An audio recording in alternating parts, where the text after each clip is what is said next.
ಇರಲಿಲ್ಲ. ವಾಜಪೇಯಿ ಅವ್ರಿಗೆ ಯಾವುದೂ ಸ್ವಾರ್ಥ ಇರಲಿಲ್ಲ ತಿದ್ದುಪಡಿ ಮಾಡಲಿಕ್ಕೆ. ಹಾಗೇನೇ ಇದ್ದರೆ ಅವರಿಬ್ಬರು ಅವಧಿಯಲ್ಲಿ ತಿದ್ದುಪಡಿ ಮಾಡಿರ್ತಕ್ಕಂಥ ಎಲ್ಲ ದಾಖಲೆಗಳನ್ನು ನೀವು ತನ್ನಿ, ನಾವು ತರ್ತೀವಿ, ಕುತ್ಕೊಳ್ಳೋಣ, ಸಾರ್ವಜನಿಕ ನಮ್ಮ ಜನರಿಗೆ ಇದನ್ನು ಹಂಚೋಣ, ಬನ್ನಿ.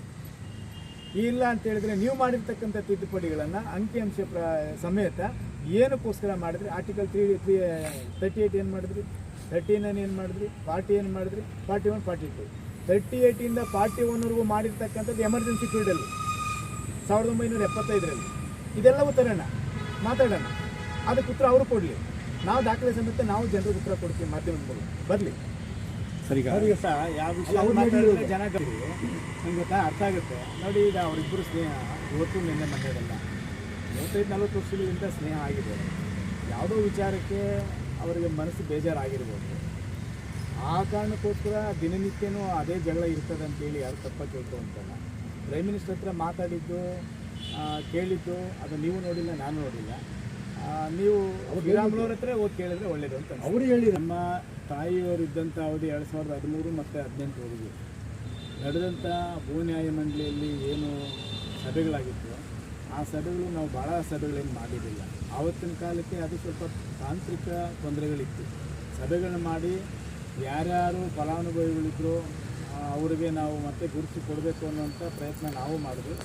ಆದರೆ ತಾಂತ್ರಿಕವಾಗಿ ತೊಂದರೆ ಇದ್ದ ಕಾರಣ ಅದನ್ನು ಸರಿ ಮಾಡ್ಕೊಂಡು ಬರಲಿ, ಆಮೇಲೆ ಮಾಡೋಣ ಅಂತೇಳಿ 1-2 ಸಭೆಗಳನ್ನು ಮಾಡಿದ್ದು ನಿಜ.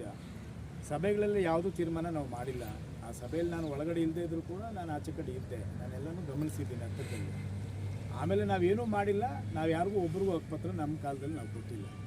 ಆನಂತರ ಲೋಕಾಯುಕ್ತ SP ಅವರು ನಮಗೆ ಮಾತಾಡಿದ್ರು, ಈ ರೀತಿ ನಿಮ್ಮ ತಾಯಿಯವರು ಸಹಿ ಇದೆ ಅಂತೇಳಿ ಮಾಡಿದ್ದಾರೆ, ಅದನ್ನು ಸರಿಯಾ ತಪ್ಪ ಏನು ನಿಜಾನ ಅಂತ ನಮ್ಮನ್ನು ಕೇಳಿದಾಗ ನಾವು ಯಾವುದೇ ಕಾರಣಕ್ಕೂ ಒಬ್ಬ ಫಲಾನುಭವಿಗೂ ಕೂಡ ಇವ್ರು ಕೊಡಬೇಕು ಅಂತೇಳಿ ನಾವು ಏನೂ ಮಾಡಲಿಲ್ಲ, ಆದೇಶನೂ ಮಾಡಲಿಲ್ಲ.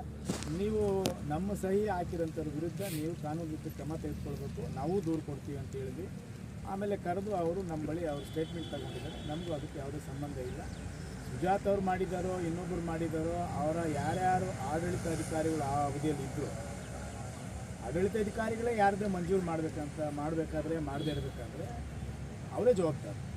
ನಾವು ಜನಪ್ರತಿನಿಧಿಗಳು ನಮ್ಮ ಗಮನಕ್ಕೆ ಬಂದಿದ್ದನ್ನು ನೋಡಿ ಪರಿಶೀಲಿಸಿ ಕಾನೂನು ರೀತಿಯಲ್ಲಿ ಯಾರಿಗೆ ಸಿಗಬೇಕೋ ಅವ್ರಿಗೆ ಸಿಗಲಿ ಅಂತ ಹೇಳ್ತೀವಿ ಹೊರತು ನಾವೇನು ಯಾರಿಗೆ ಇವ್ರಿಗೆ ನಾವು ಕೊಟ್ಟಿದ್ದೀವಿ ಹಕ್ಕುಪತ್ರ ಕೊಡೋಕ್ಕೆ ನಮಗೆ ಅಧಿಕಾರ ಇದೆ ಅಂತ ನಾವೆಲ್ಲೂ ನಡ್ಕೊಂಡಿಲ್ಲ, ಅದು ಮಾಡಲಿಲ್ಲ. ಈಗ ಡಿಸ್ಟಿಕ್ BJPಯಲ್ಲಿ ಬಟ್ ಇಲ್ಲಿದ್ದೀವಲ್ಲ ನಾವು, ಇಲ್ಲಿದ್ದವರು ಎಲ್ಲರ ಮನಸ್ಸು ಒಂದಾಗಿಲ್ಲ. ನಾನು ಹೋದ್ಮೇಲೆ ತಿರುಗಿ ಏನೇನೋ ಮಾತಾಡ್ತಾ ಇರ್ತಾರೆ, ಒಳ್ಳೇದು ಇರ್ಬೋದು, ಕೆಟ್ಟದಿರ್ಬೋದು. ಆಗಿರಬೇಕಾದ್ರೆ ಅದೇ ದೊಡ್ಡ ವಿಷಯ. ಫಸ್ಟ್ ಇನ್ನು ಮಾಡುವಾಗ ಎಲ್ಲೋ ಒಂದು ಕಡೆ ಜನರು ನಮ್ಮ ನಾಯಕತ್ವದ ಜವಾಬ್ದಾರಿ ಏನೇನಿದೆ ಅವರು ಸ್ವಲ್ಪ ಎಲ್ಲೋ ಒಂದು ಕಡೆ ವೈಯಕ್ತಿಕವಾಗಿ ಇದನ್ನು ತಗೊಂಡಿದ್ದಾರೆ ಅನ್ನೋ ಭಾವನೆ ಎಲ್ಲ ಮೇಲ್ನೋಟಕ್ಕೆ ಕಾಣ್ತಾ ಇದೆ. ಪಕ್ಷ ಬೆಳೆಸಬೇಕಂತ ಹೇಳಿದ್ರೆ ಮೊದಲಿದ್ದಂಥ ವಾತಾವರಣ ಈಗ ಕಡಿಮೆ ಆಗಿದೆ ಅನ್ನೋದರಲ್ಲಿ ಎರಡು ಮಾತಿಲ್ಲ. ಆಗಿದೆ, ಸಂಘಟನೆ ಅಭಿವೃದ್ಧಿ ಆಗಬೇಕು, ಸಂಘಟನೆಯತ್ತ ಗಮನ ಹರಿಸಬೇಕು. ಬಟ್ ನನ್ನ ಒಂದು ಮನವಿ ಏನಂತ ಹೇಳಿದ್ರೆ ಜನರಲ್ಲಾಗಿ ಹೇಳ್ತೀನಿ, ಯಾವುದೇ ಒಬ್ಬ ಕಾರ್ಯಕರ್ತ ಒಬ್ಬ ಜವಾಬ್ದಾರಿತ ಸ್ಥಾನದಲ್ಲಿ ಪಕ್ಷವನ್ನು ಮುನ್ನಡೆಸ್ತಕ್ಕಂಥ ಅವಕಾಶ ಸಿಕ್ಕಿದಾಗ ಈಗೋ ಬಿಡಬೇಕು. ನನ್ನ ಗುಂಪು ನನ್ನ ಮಾತು ಕೇಳಬೇಕು ಅದು ಇದು ಅಂತೇಳಿ ಇವೆಲ್ಲವೂ ಯಾವಾಗ ಬರುತ್ತೆ ಆವಾಗ ಇವೆಲ್ಲವೂ ಕೂಡ ನಿಮ್ಮ ಥರ ಗಮನಕ್ಕೆ ಕಾಣುತ್ತೆ. ಅದಾಗಬಾರ್ದು. ಮುಂದಿನ ದಿನಗಳಲ್ಲಿ ಸರಿ ಮಾಡ್ಕೊಂಡು ಹೋಗ್ಬೇಕು. ಇರುವಂಥ ವ್ಯತ್ಯಾಸಗಳನ್ನು ಎಲ್ಲರೂ ಸರಿ ಮಾಡ್ಕೊಂಡೋದ್ರೆ ಭಾಳ ಒಳ್ಳೆಯದು, ಪಕ್ಷಕ್ಕೂ ಒಳ್ಳೆಯದು ಅನ್ನೋದು ನನ್ನ ಅಭಿಪ್ರಾಯ. ಸರ್ KGF ಇದ್ದೀನಿ, ಅದನ್ನು ಇಲ್ಲಿಗೆ ನೀವು ಅನ್ವಯಿಸುತ್ತದೆ ಅಂತೇಳಿ ಭಾವಿಸ್ತೀನಿ. ರಾಜ್ಯದಲ್ಲಿ ಹೇಗೆ ಅಭಿವೃದ್ಧಿ ಕುಂಠಿತ ಆಗಿದೆ, ಅತ್ಯಾಚಾರಗಳಾಗಿದೆ, ಕೊಲೆಗಳಾಗ್ತಾಯಿದೆ, ರೈತರ ಆತ್ಮಹತ್ಯೆ ಆಗ್ತಾಯಿದೆ, ಬಾಣಂತರು ಸಾಯ್ತಾ ಇದ್ದಾರೆ, ಮಕ್ಕಳು ಸಾಯ್ತಾ ಇದ್ದಾರೆ, ಮತ್ತು ಈ ಹಣ ಕೊಟ್ಟು ಮೀಟ್ರ್ ಬಡ್ಡಿಯಲ್ಲಿ ಸಿಕ್ಕಾಕೊಂಡಿರ್ತಕ್ಕಂಥ ಕುಟುಂಬಗಳಲ್ಲಿ ಇವತ್ತು ಸ್ವತಃ ಕಟ್ಟಕ್ಕಾಗ್ದೇ ಆತ್ಮಹತ್ಯೆಗಳು ಮಾಡ್ಕೊಂಡಿದ್ದು ನೀವೇ ಮಾಧ್ಯಮಗಳಲ್ಲಿ ಎಲ್ಲನೂ ಪ್ರಸಾರ ಆಗ್ತಾಯಿದೆ. ಇದು ಆಡಳಿತ ವೈಖರಿ ಹೇಗಿದೆ ಅನ್ನೋದಕ್ಕೆ ಇದು ಮೇಲ್ನೋಟಕ್ಕೆಲ್ಲ ಕಾಣ್ತಾ ಇದೆ. ಅದೇ ರೀತಿ ಕೂಡ KGF ಅಲ್ಲಿ ಬೇರೆ ಇನ್ನೇನಿದೆ. ಬ್ಲಾಕಲ್ಲಿ ಇರ್ತಕ್ಕಂಥ ಎಲ್ಲ ಮುಖಂಡರೇ ಮತ್ತು ಕಾರ್ಯಕರ್ತ ಬಂಧುಗಳೇ, ಯುವಕರೇ, ನನ್ನ ಜೊತೆಯಲ್ಲಿ ಈ ಕಾರ್ಯಕ್ರಮದಲ್ಲಿ ಭಾಗವಹಿಸಿರುವ BJPಯ ನಗರದ ಅಧ್ಯಕ್ಷರಾದಂಥ ಸುರೇಶ್ ಅವರೇ, ಹಿರಿಯರಾದಂಥ ನಯನಾ ರವೀಣ್ ಅವರೇ, ರಾಜ್ಯದ ಎಲ್ಲ ಅಣ್ಣ ತಮ್ಮಂದಿರೇ, ಮತ್ತು ನನ್ನ ಜೊತೆಯಲ್ಲಿ ಬಂದಿರತಕ್ಕಂಥ ಎಲ್ಲ ಪಕ್ಷದ ಹಿರಿಯ ಮುಖಂಡರೇ, ಬೆಳಗ್ಗೆಯಿಂದ ಈ ಕಾರ್ಯಕ್ರಮದಲ್ಲಿ ಇಲ್ಲಿ ನಾನು ಬರಬೇಕಂತ ಕಾಯ್ತಿರ್ತಕ್ಕಂಥ ಮುಖಂಡರಾದಂಥ ಆರ್ಮೋಗ್ರಾಮ್ ಅವರೇ,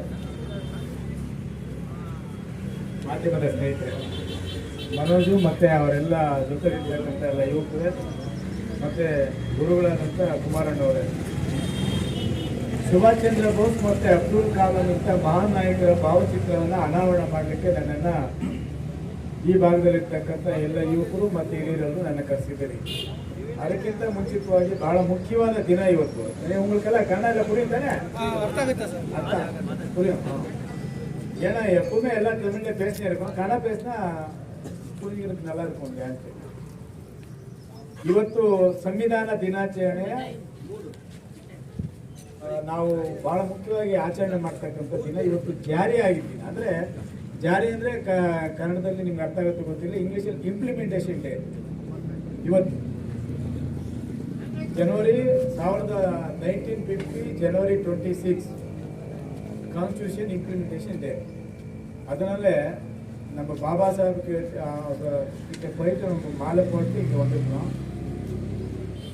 நேதாஜி பற்றி பேசுனேன்னா, ಬಿಫೋರ್ ಇಂಡಿಪೆಂಡೆನ್ಸ್ ಡೇ ಅವರು ಬ್ರಿಟಿಷರನ್ನು ಈ ದೇಶದಲ್ಲಿ ಓಡಿಸಬೇಕು, ದೇಶಕ್ಕೆ ಸ್ವಾತಂತ್ರ್ಯ ತರಬೇಕು.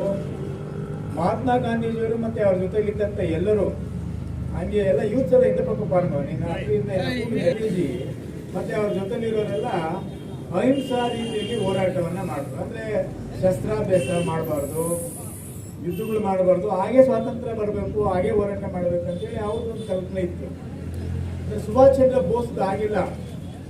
ಬ್ರಿಟಿಷರು ಗುಂಡು ಹೊಡೆದ್ರೆ ನಾವು ಗುಂಡು ಹೊಡಿಬೇಕು, ನಮ್ಮನ್ನ ಏನನ್ನ ಹೊಡೆದು ಸಾಯಿಸಿದ್ರೆ ಅವ್ರನ್ನ ಸಾಯಿಸ್ಬೇಕು. ಈ ರೀತಿ ಬೇರೆ ದೇಶದಲ್ಲಿ ಇದ್ರು ಕೂಡ ಆಮೇಲೆ ಭಾರತಕ್ಕೆ ಬಂದು ಒಂದು ಸೈನ್ಯವನ್ನ ಕಟ್ಟಿದ್ರು. ಇಡೀ ದೇಶದ ಉದ್ದಗಲು ಕರೆಯನ್ನು ಕೊಟ್ಟು ಎಲ್ಲ ದೇಶ ಪ್ರೇಮಿಗಳು, ರಾಷ್ಟ್ರ ಪ್ರೇಮಿಗಳು ಎಲ್ಲರೂ ಯಾರಿದ್ರು ಅವರೆಲ್ಲರೂ ಕೂಡ ಯುವಕರು ಎಲ್ಲರೂ ನನ್ನ ಜೊತೆಯಲ್ಲಿ ಬಂದು ಒಂದು ಸೈನ್ಯವನ್ನು ಕಟ್ಟೋಣ, ಬ್ರಿಟಿಷರನ್ನ ಈ ದೇಶದಿಂದ ಓಡಿಸೋಣ ಅನ್ನುವಂಥದ್ದನ್ನ ಅವರು ತೀರ್ಮಾನ ಮಾಡಿ ದೇಶಕ್ಕೆ ಸ್ವಾತಂತ್ರ್ಯ ತರೋದಕ್ಕೆ ಅವರು ಕೂಡ ಬಹಳ ಪ್ರಮುಖರು. ನೇತಾಜಿ ಸುಭಾಷ್ ಚಂದ್ರ ಬೋಸ್ ಅಂತ ಹೇಳಿದ್ರೆ ಬ್ರಿಟಿಷರಿಗೆ ಒಂದು ರೀತಿ ಸಿಂಹ ಸ್ವಪ್ನ, ಅವ್ರ ಕನಸಲ್ಲೂ ಕೂಡ ಅವರಿಗೆ ಭಯ ಇತ್ತು. ಆ ರೀತಿ ಸೈನ್ಯವನ್ನ ಕಟ್ಟಿದ್ರು. ಅಂತ ಒಬ್ಬ ಮಹಾನ್ ನಾಯಕನ ಭಾವಚಿತ್ರವನ್ನ ಅನಾವರಣ ಮಾಡಕ್ಕೆ ನಾನು ಕರೆಸಿದ್ದೇನೆ. ನಿಮಗೆ ಅನಂತ ಧನ್ಯವಾದಗಳು. ರಾಷ್ಟ್ರಪತಿ ಆದಂಥ ಅಬ್ದುಲ್ ಕಲಾಂ ಅವರ ಬಗ್ಗೆ ನಿಮ್ಗೆ ಗೊತ್ತಿದೆ. ಅವರು ಗುಡಿಸಲಲ್ಲಿ ವಾಸ ಮಾಡ್ಕೊಂಡಿದ್ದವರು. ಅವ್ರ ತಂದೆ ಶಿಕ್ಷಕರಾಗಿ ಕೆಲಸ ಮಾಡಿದ್ರು. ಒಬ್ಬ ಮೇಷ್ಟ್ರ ಮಗ ಈ ದೇಶಕ್ಕೆ ರಾಷ್ಟ್ರಪತಿ ಆಗ್ತಾರೆ ಅಂತೇಳಿ ಯಾರು ಕೂಡ ಕನ್ಸಲ್ಟ್ ಕಂಡಿದ್ರು ನಾವು ಅಂದ್ಕೊಂಡೇ ಇರಲಿಲ್ಲ, ಹೌದು ತಾನೆ? ಆದರೆ ಅವ್ರು ರಾಷ್ಟ್ರಪತಿ ಆಗಲಿಕ್ಕೆ ಮೂಲ ಕಾರಣ ಏನಂದ್ರೆ ಭಾರತೀಯ ಜನತಾ ಪಾರ್ಟಿ. ಇದು ನಿಮ್ಗೆ ಗೊತ್ತಿದೆ. ಭಾರತೀಯ ಜನತಾ ಪಾರ್ಟಿಯವರು ಈ ದೇಶಕ್ಕೆ ಮುಸ್ಲಿಂ ಧರ್ಮಕ್ಕೆ ಸೇರಿದ್ರು ಕೂಡ ರಾಷ್ಟ್ರಪತಿಯವರು ನಮ್ಮ ಅಬ್ದುಲ್ ಕಲಾಂ ಅವರು ಅವರನ್ನು ಈ ದೇಶಕ್ಕೆ ರಾಷ್ಟ್ರಪತಿ ಮಾಡಬೇಕಂತ ತೀರ್ಮಾನ ಮಾಡಿ ರಾಷ್ಟ್ರಪತಿ ಮಾಡಿದ್ರು. ಅಣುಬಾಂಬನ್ನ ತಯಾರು ಮಾಡಲಿಕ್ಕೆ ಮೂಲ ಕಾರಣಕರ್ತರು. ಮತ್ತೆ ಇವರು ದೊಡ್ಡ ವಿಜ್ಞಾನಿ. ಪ್ರಪಂಚದಲ್ಲೇ ಅಬ್ದುಲ್ ಕಲಾಂ ಅಂತೇಳಿ ಬೇರೆ ದೇಶಗಳಿಗೆ ಭಯ ಇತ್ತು, ಇವನ್ ಅಮೆರಿಕ ಕೂಡ. ಅಂತ ಒಂದು ದೊಡ್ಡ ವಿಜ್ಞಾನಿ ಆದಂಥವರನ್ನ ಗುರುತಿಸಿ ಶಿಕ್ಷಕರ ಮಗನಾಗಿರ್ತಕ್ಕಂಥವ್ರನ್ನ ಈ ದೇಶಕ್ಕೆ ರಾಷ್ಟ್ರಪತಿಯಾಗಿ ನೋಡಿ ನಾವೆಲ್ಲರೂ ಕೂಡ ಕಣ್ಣಾರೆ ನೋಡಿದ್ದೀವಿ. ಅವರ ಆಡಳಿತ ಅವಧಿಯಲ್ಲಿ ಒಳ್ಳೆ ಕೆಲಸಗಳನ್ನ ಮಾಡಿದ್ದಾರೆ. ನಾನು MLA ಆಗಿದ್ದಾಗ IIBM ಬಿಳೆಕಳ್ಳಿ ಮತ್ತು ನಮ್ಮ ಕನಕಪುರ ರೋಡ್ ಇದೆ, ಬಿಳೆಕಳ್ಳಿ JP ನಗರ ಪಕ್ಕ, ಅಲ್ಲಿ ನಮಗೆಲ್ಲ ಕೂಡ MLAಗಳಿಗೆಲ್ಲ ಟ್ರೈನಿಂಗ್ ಕೂಡ ಬಂದಿದ್ರು. ಇವರು ಸಭೆಗೆ ನಾವೆಲ್ಲ MLAಗಳು ಕೂಡ 224 MLAಗಳು ಕೂಡ ಇವರು ಬೆಳಗ್ಗಿಂದ ಸಂಜೆವರೆಗೂ ನಮಗೆ ಟ್ಯೂಷನ್ ಕೊಡ್ತಾರೆ ಅಂತ ಮಹಾನ್ ನಾಯಕರು. ಇವರಿಬ್ಬರ ಭಾವಚಿತ್ರವನ್ನ ಅನಾವರಣ ಮಾಡಲಿಕ್ಕೆ ಮನೋಜು ಮತ್ತು ಅವರ ಯುವಕರು ಎಲ್ಲರೂ ಈ ಏರಿಯಾದಲ್ಲಿರ್ತಕ್ಕಂಥ ಎಲ್ಲ ನಮ್ಮ ಮುಖಂಡರುಗಳೆಲ್ಲ ಸೇರಿ ನನ್ನ ಕರೆಸಿದ್ದಾರೆ. ನಿಮಗೆ ಅನಂತ ಧನ್ಯವಾದಗಳು.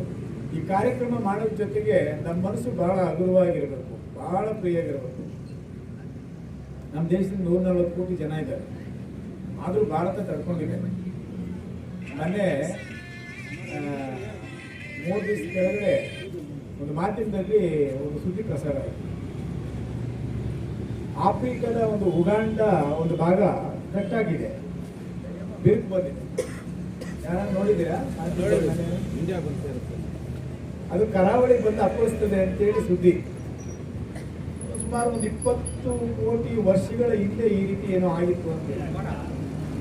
ಈಗ 5 ಸೆಂಟಿಮೀಟರ್ ನಮ್ಮ ಭಾರತ ಮುಂದಕ್ಕೆ ಹೋಗ್ತಾ ಇದೆ. ಹಿಮಾಲಯ ಪರ್ವತ, ಮೌಂಟ್ ಎವರೆಸ್ಟ್, ಹಿಮಾಲಯ ಪರ್ವತಗಳೆಲ್ಲ ಕೂಡ ಇನ್ನೂ ಎತ್ತರವಾಗಿ ಆಗ್ತವೆ. ಅದೇನಾದ್ರು ಆ ಭಾಗ ಬಂದು ಅಪ್ಪಳಿಸೋದಿದ್ರೆ ಸಮುದ್ರ ಮಧ್ಯದಲ್ಲೇ ಬಂದು ಬಡ ಲಾಸ್ಟಲ್ಲೇ ಬಂದು ನಮ್ಮ ಮಂಗಳೂರು ಕಡೆ ಕೋಸ್ಟಲ್ ಬೆಲ್ಟ್ ಇದೆಯಲ್ಲ ಅಲ್ಲಿ ಬಂದು ಅದು ಅಪ್ಪಳಿಸ್ತದೆ ಅಂತ ಹೇಳಿದ್ರೆ ಇನ್ನು ಯಾವ ರೀತಿ ಅದು ಪ್ರಭಾವ ಇದೆ, ಏನಾಗ್ಬೋದು ನಮ್ಮ ಭಾರತ ಅಂದ್ರೆ ಭಾರತ ಅಂತಲ್ಲ, ಈ ಭೂಪ್ರದೇಶ ಗ್ಲೋಬ್ ಪ್ರಪಂಚ. ಇಂಥ ಸಂದರ್ಭದಲ್ಲಿ ಯಾರ್ಯಾರು ಏನು ಸಾಧಿಸ್ತೀವಿ ಅನ್ನುವಂಥದ್ದು ಬಹಳ ಮುಖ್ಯ. ಎಷ್ಟು ವರ್ಷ ಆಗಿದೆ ಅನ್ನೋದಲ್ಲ. ನಾನು 2008ರಲ್ಲಿ ಎಲೆಕ್ಷನ್ ನಿಂತಾದ್ಮೇಲೆ ನನಗೆ ಬಹಳ ತೊಂದರೆಗಳು ಬಂದರೂ ಕೂಡ ಇನ್ನಂಥ ಸಮಯದಲ್ಲಿ ಎಷ್ಟು ಕೆಲಸ ಮಾಡಿದೆ ಅಂತೇಳಿ ಇವತ್ತು ಜನ ಮಾತಾಡ್ತಾರೆ. ಹೌದಲ್ಲ? ಚಿನ್ನ ಕೊಡದೆ ಕೂಡ ಸಂಪಂಗಿ ವರ ಎಲ್ಲ ಕಡೆ ಉಪನ ಕೂಡ ಈಗಲೂ ಹೋದ್ರೆ ಗುರ್ತಿಡಿತಾರೆ. ಅದು ಯಾಕೆ ಅಂತ ಹೇಳಿದ್ರೆ ನಾವು ಮಾಡಿದ ಕೆಲಸ. ನಾನು ನಿಮ್ಮ ಜೊತೆ ನಡ್ಕೊಂಡಿದ್ದೆ. ಇವತ್ತು ಕೂಡ ನೀವು ಯಾರನ್ನ ಕಂಡ್ರೆ, ದೊಡ್ಡವ್ರು ಕಂಡ್ರೆ ಅಣ್ಣ, ಮತ್ತೆ ದೊಡ್ಡವ್ರ ರೀತಿ ಇವ್ರು ಕಂಡ್ರೆ ನಾನೆಲ್ಲರೂ ಕೂಡ ಫ್ರೆಂಡ್ಶಿಪ್ ಥರ ಮೂಮೆಂಟ್ ಇದೆ ನಮ್ಮಲ್ಲೆಲ್ಲ. ಅದಕ್ಕೆ ನಮ್ಮ ಹತ್ರ ಜನ ಸೇರ್ತಾರೆ.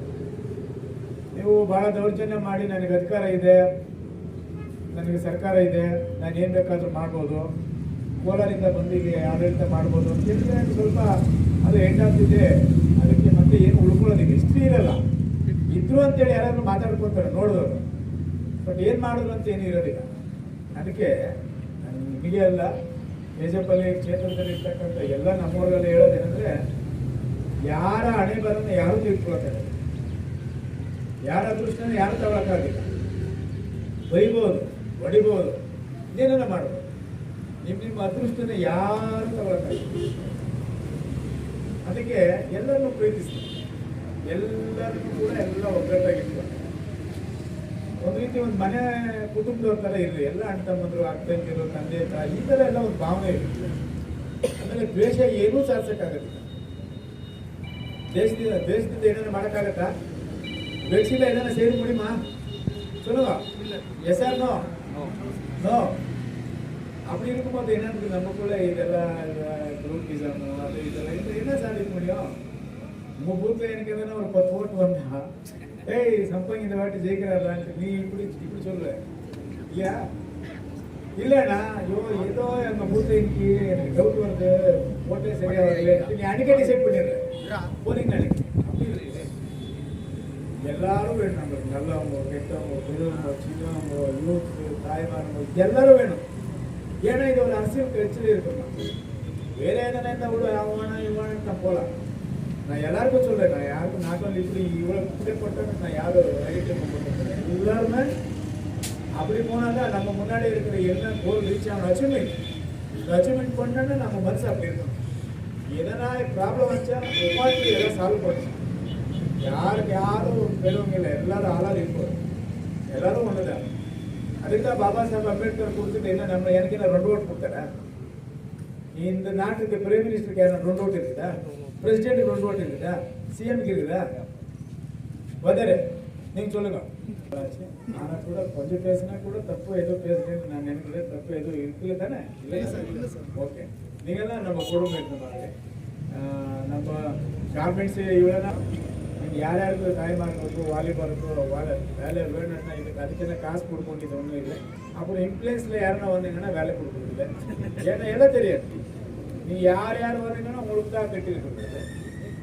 இன்ஃப்ளூயன்ஸ் வந்தாங்கன்னா அங்கே என்ன, நான் ஒன்று வேலை செய்யறது யார் பேச்சு கேட்டு அங்கே ஒரு அரசியல் ஸ்டார்ட் ஆகும், அங்கே ஒரு குரூப் ஸ்டார்ட். உங்களுக்காக கட்டிருக்கிறது எல்லாருக்கும் நல்லா இருக்கும், நீங்கள் எல்லாம் நல்லா இருக்கும். இன்னைக்கு பாபா சாஹேப் அம்பேத்கர், நம்ம சுபாஷ் சந்திர போஸ், அப்துல் கலாம், இந்த 3 பேரை பற்றி கூட நம்ம எல்லாம் பேசியிருக்கிறோம். எல்லாரும் நீங்கள் வாலிபர்களாக தெரிஞ்சுக்கோ.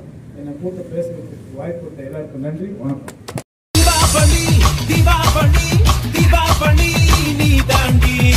ஆரம்பிக்கலாங்களா?